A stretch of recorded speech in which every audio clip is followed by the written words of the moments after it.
जेको लाइव थियण जो जेको बुनियादी मक़सदु आहे वालदेन ऐं शागिर्दनि खे इतलाह करिणो आहे त शहीद बेनज़ीर भुट्टो शहीद बेनज़ीर आबाद जेका नवाब शाह यूनिवर्सिटी तौरु सुञाती वञे थी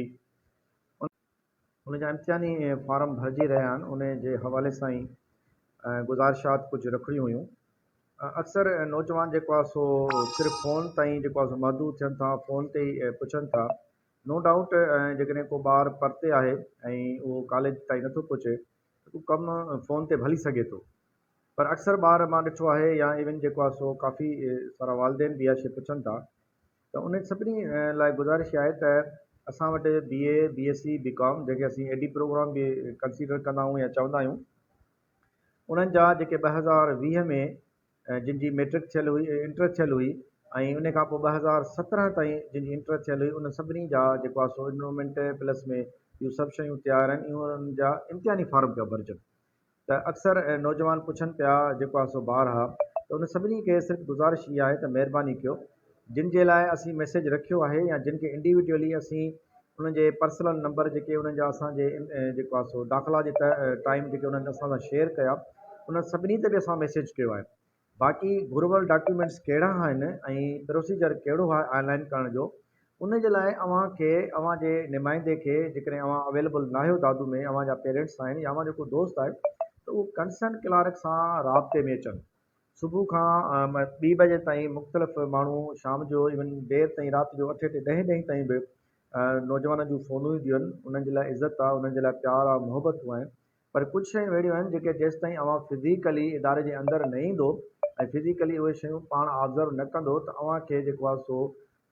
कहिड़ा डॉक्यूमेंट्स ॾियणु खपनि, अव्हांखे कहिड़ा कंसर्न क्लार्क आहिनि उन्हनि सां मिलणु खपे। मां नथो सम्झां त उन में आसानी ईंदी ऐं महदूद वक़्तु आहे जेको आहे सो ॾिनो वियो आहे ऐं उन जे दौरान अव्हांजा जेके इम्तिहानी आहिनि फार्म उहे भरिजंदा। त उन जे लाइ असां वटि कंसर्न क्लार्क बि मौजूदु आहिनि ऐं जेको आहे सो उन्हनि सां बजाए जो राब्तो कजे उहो फिज़िकली जेकॾहिं तव्हां ओसि ताईं ईंदो त उहो वधीक बहितर थींदो। नौजवान सिर्फ़ु फ़ोन जी हद ताईं पुछणु गवारा कनि था, पर हुननि खे फिज़िकली जेको आहे सो हिते अचिणो पवंदो। असांजो सेक्शन आहे हीउ सेक्शन आहे, सेक्शन में असांजा नौजवान वेठा आहिनि ऐं जेको आहे सो हीउ नोटिस बोर्ड ते बि जेको आहे सो असां हणी छॾियो आहे जंहिंखे बि मालूमात खपे त हिते कंसर्न क्लार्क सां अची जेको आहे सो शेयरिंग कंदा। उन हवाले सां इहा ई रिक्वेस्ट आहे त महिरबानी कयो सिर्फ़ु फ़ोन ताईं पाण खे महदूद न रखो, सिर्फ़ु फ़ोन ते ई मालूमात न वठो। खोड़ सारा नौजवान आहिनि, कॾहिं कॾहिं असां जेको आहे फ़ोन खे प्रॉपर अंदाज़ में डायग्नोज़ न करे सघंदा आहियूं, आवाज़ु सही न ईंदो आहे ऐं ॻाल्हि सम्झी न सघंदा आहियूं ऐं प्रॉपर इहा बि ख़बर न हूंदी आहे त ॿारु असां वटि 2021 जो आहे या 2020 जो आहे। त ज़ाहिर आहे 2021 जा जेके बि असां वटि शागिर्द आहिनि उहे एलिजिबल न आहिनि हींअर इम्तिहानी फार्म भरण जे लाइ। उन जे लाइ 2020 2019 2018 17 जेके पोइते असांजे बैचिस आहिनि उहे जेको आहे सो इम्तिहानी फार्म भरे सघनि था। उन जे लाइ महिरबानी करे जेको आहे सो उहे सभई नौजवान जेके 2017 18 19 ऐं 20 में जिन पंहिंजी इंटर पास कई आहे उस्ताद बुखारी डिग्री कॉलेज दादू में, उन्हनि जेको आहे सो BA BSc BCom या एडी प्रोग्राम जंहिंखे असां चऊं था अलमारूफ़ जेको प्रोग्राम आहे एडी प्रोग्राम आहे, उन में जेके आहिनि उहे महिरबानी करे फिज़िकली हिकिड़ो दफ़ो जेके कंसर्न क्लार्क आहिनि BA जो अलॻि आहे, BSc जो अलॻि आहे, BCom जो अलॻि आहे। अव्हांखे जेकी ज़रूरत आहे या अव्हांखे जेकी मालूमात वठणी आहे उहा हेल्प डेस्क असांजी ऑलरेडी कमु करे पई गुज़िरियल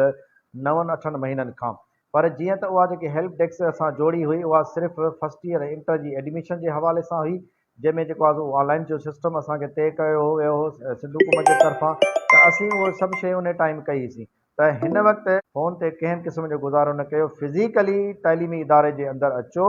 कंसर्न क्लार्क खां पंहिंजी जेको आहे सो जेकी डेटा आहे, कहिड़ा डॉक्यूमेंट्स घुरिबल आहिनि, छा छा ॾियणो आहे, कहिड़ा शागिर्द एलिजिबल आहिनि, त महिरबानी कयो फिज़िकली जेको आहे सो अचो ऐं सिर्फ़ु मैसेज व्हाट्सअप ते करे था छॾियो या जेको आहे सो पर्सन में जेको आहे सो मैसेज करे था छॾियो। कॾहिं कॾहिं आउं व्हाट्सएप या पर्सनल मैसेज पढ़ंदो ई न आहियां, यकीनन इहो ईअं ई महसूसु कयो वेंदो त साईं जी तरफ़ां को रिस्पॉन्स नथो अचे। त महिरबानी कयो,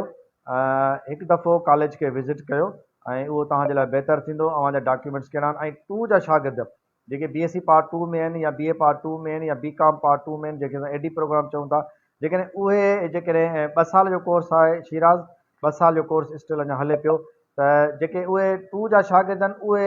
ज़रूरु पंहिंजो जेको आहे पार्ट 1 जी रिज़ल्ट पहिरीं कंफर्म कनि। जेकॾहिं पार्ट 1 जी रिज़ल्ट उनजी 6 पेपरनि जी या BCom जा 7 पेपर आहिनि उहा क्लियर आहे, त उन खां पोइ जेको आहे सो हू 2 जो फार्म भरींदा। जेकॾहिं 2 1 जी हुनजी रिज़ल्ट क्लियर न हूंदी त यकीनन हुनखे पार्ट 1 जी बि जेको आहे सो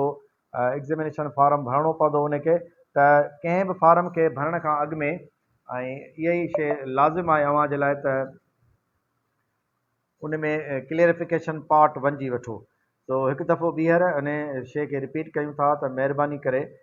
जेके बि नौजवान आहिनि जेके BA BSc BCom या AD प्रोग्राम में असां वटि इनरोल्ड आहिनि 2020 ऐं उन खां पोइ ते जेके 2017 ताईं आहिनि, उन सभिनी जा इम्तिहानी फार्म भरजनि पिया। उन जे लाइ शागिर्द पाण बि अची सघे थो, उनजो को न को नुमाइंदो, उनजो को दोस्त